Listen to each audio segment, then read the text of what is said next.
Praise the Lord, hallelujah. प्रभु की स्तुति हो। मैं आपको उत्साहित करना चाहती हूँ। मैं आज बताने जा रही कि हमारे जीवन में आए हुए तूफान को कैसे शांत करना है।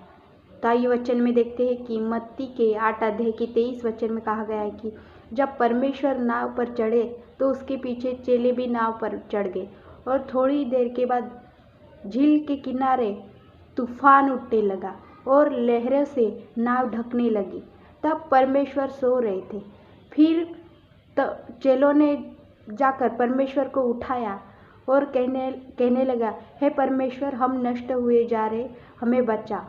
तब परमेश्वर उठ गए और चेलों को कहा कि हे अल्पविश्वासियों, क्यों डरते हो? मैं ये तूफान को शांत करूँगा। फिर परमेश्वर ने वो तूफान को शांत किया। फिर वो चेले अचंभित हो गए और कहने लगे कि ये कैसा मनुष्य है कि इसकी आज्ञा, इसकी बात ये तूफान भी मानती है, और तूफान मानकर शांत हो गई। तो मेरे प्रियो, मैं ये कहना चाहती हूँ कि जब चेलों ने परमेश्वर को उठाया, जगाया, तब वह तूफान चल रहा था। फिर परमेश्वर उठने के बाद परमेश्वर ने ये कहा कि हे अल्पविश्वासी, क्यों डरते हो? ये तूफान को मैं शांत करूँगा। परमेश्वर ने वो तूफान को शांत किया।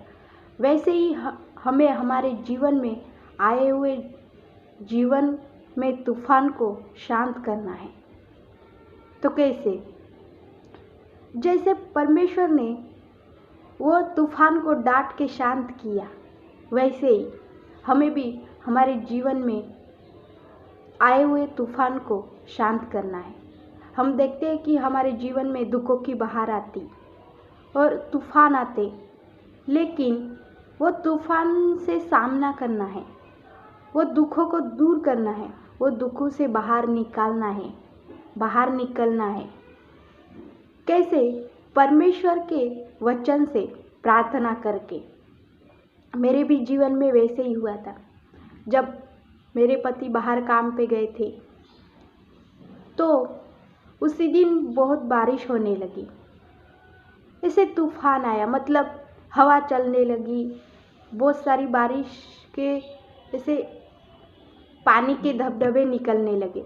लेकिन वो बहुत ज़ोरदार बारिश थी। वही बारिश में फंस गए थे मेरे पति। तो मैंने परमेश्वर की दुहाई दी, परमेश्वर को पुकारा, हे परमेश्वर, हे परमेश्वर, मेरे पति को, उसको सुरक्षित जगह रख, उसकी रक्षा कर। जो वो तूफान में फंसे हैं, वो तूफान से उसकी रक्षा कर। तो परमेश्वर ने मेरी बात मान ली और उनकी रक्षा की। वो सुरक्षित घर आए। तो क्योंकि मेरा विश्वास था, इसलिए हम वचन में देखते हैं कि परमेश्वर ने चेलों को कहा कि हे अल्पविश्वासियों, क्यों डरते हो?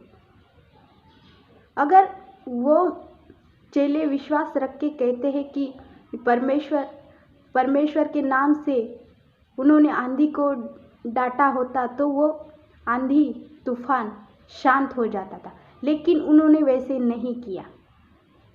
परमेश्वर ने वो आंधी को, तूफान को डांटा। वैसे ही हमें भी हमारे जीवन से तूफान को, दुखों को डांटना है परमेश्वर के नाम से, परमेश्वर से प्रार्थना करके।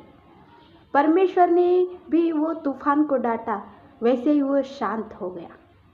वैसे ही मैंने भी, जब मेरे पति बाहर थे, बारिश में वो तूफान में फंस गए थे, तब मैंने भी परमेश्वर की दुहाई दी और परमेश्वर के नाम से वो तूफान को डांटा, वो बारिश को डांटा कि थम जाए।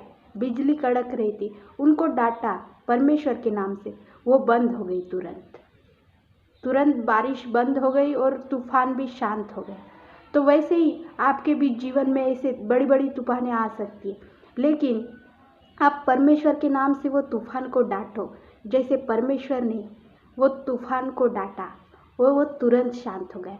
हमें भी वैसे ही करना है। मैंने भी वैसे ही किया और तुरंत वो बारिश शांत हो गई और बिजली कड़क रही थी, वो भी शांत हो गई, क्योंकि मैंने परमेश्वर के नाम से डांटा। इसलिए परमेश्वर ने मेरी बात सुनी, मेरा विश्वास था इसलिए परमेश्वर ने मेरी बात सुनी और बारिश को और जो बिजली कड़क रही थी उनको वो कड़कने से वो बिजली कड़कने से और बारिश थम गई और बिजली भी नहीं कड़कने लगी, क्योंकि परमेश्वर ने काम किया।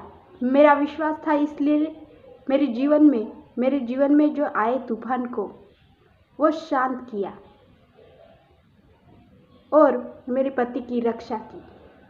तो मेरे प्रियो, आज का यही उद्देश्य है कि जो भी आपके जीवन में तूफान आते तो परमेश्वर ने जैसे वो तूफान को डांट के शांत किया, वैसे ही आपको आपके जीवन में तूफान को डांट के शांत करना है और परमेश्वर से प्रार्थना करके वो तूफान को दूर करना है, वो दुखों को दूर करना है।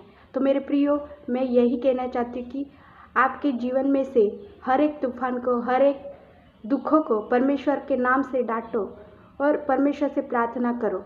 वो तूफान, वो दुख दूर हो जाएंगे और तूफान भी शांत हो जाएंगे। तो गॉड ब्लेस यू मेरे प्रियो। अगर मेरा वीडियो अच्छा लगे तो सब्सक्राइब करें, ये वीडियो आप हमेशा देख पाएंगे।